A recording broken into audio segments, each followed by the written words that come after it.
નાયદુને ATKT થઈને કરી લીધી બીજા જમણવાની તૈયારી. થોડાક જ દિવસોમાં હવે આવા દ્રશ્યો જોવા મળશે. ગોમના વડલે થોડા સીન સપાટા મારીને અમે નીકળી ગયા બાયપાસ શમશેરપુરા. મને તેમ હતું કે ખાલી ભીલડીની ફાટક જ પ્રખ્યાત છે, પણ જ્યાં જો ત્યાં હાડિયા કાળા કાળા જ છે. જવાનું તો હતું લક્ઝરીમાં, પણ આવતા મોડું થઈ ગયું ને એટલે ડાલામ ચડવું પડ્યું. જામપાળા ખોપાળા તગડી ભડીને ભાવનગર. કોઈને યાદ હોય ને તો કમેન્ટ કરી દેજો. આ રહી અમારી સ્માર્ટ સિટી ડીસા.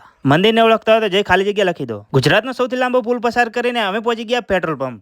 જાનમાં જઈએ તો ડીઝલનો ખર્ચો કોનો એની ભારે ચર્ચા ચાલી, અને ચર્ચાના અંતે નક્કી થયું કે આપણે શું ઊંઘવા જ આયા હતા તો ઘેર પડ્યું રહેવું હતું. અલ્યા પણ જાય છે જો ઈ તો કે. અરે હા, એકચ્યુઅલી અમે જઈ રહ્યા છે શમશેરપુરાથી પાટણ, માસીના છોકરાની જાન લઈને. પાટણમાં આવો ને તો ટ્રાફિકથી વધારે ટ્રાફિક પોલીસનો ત્રાસ છે. 200 રૂપિયામાં મામલો રફા દફા કરીને અમે નીકળી ગયા અમારી મંજિલ તરફ. ફાઇનલી થઈ ગયા વરરાજા ભેગા. રામ અરે ક્યાં ગામના? અમદાવાદ ફોટો પાડો મારો. આ રહ્યા કલાકાર રણજીતભાઈ. લાઈવ ડીજેમાં કેવો ગુલાલ ઉડે. કલર તો પીળો છે તોય તમે ગુલાલ કહો છો.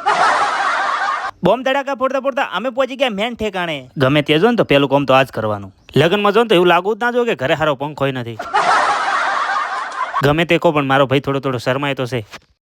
7 ફેરાનું વચન લે ત્યાં સુધી અમે જઈ આવીએ અમારા ફઈના ઘરે. ફઈ એમને આખી ફેમિલીને મળી લીધું, પણ આ કોણ? અમારા કાકાનો છોકરો. વરને માર વગર ફાવતો નતો એટલે ચોટીને બેહાડ્યો. ના એવું કઈ નતું. એકચ્યુઅલી અમારે ફોટો અને વિડીયોગ્રાફી કરવાની હતી. ફોલો કરી નાખો તો બીજા આવા નવા વિડીયો જોવા મળે.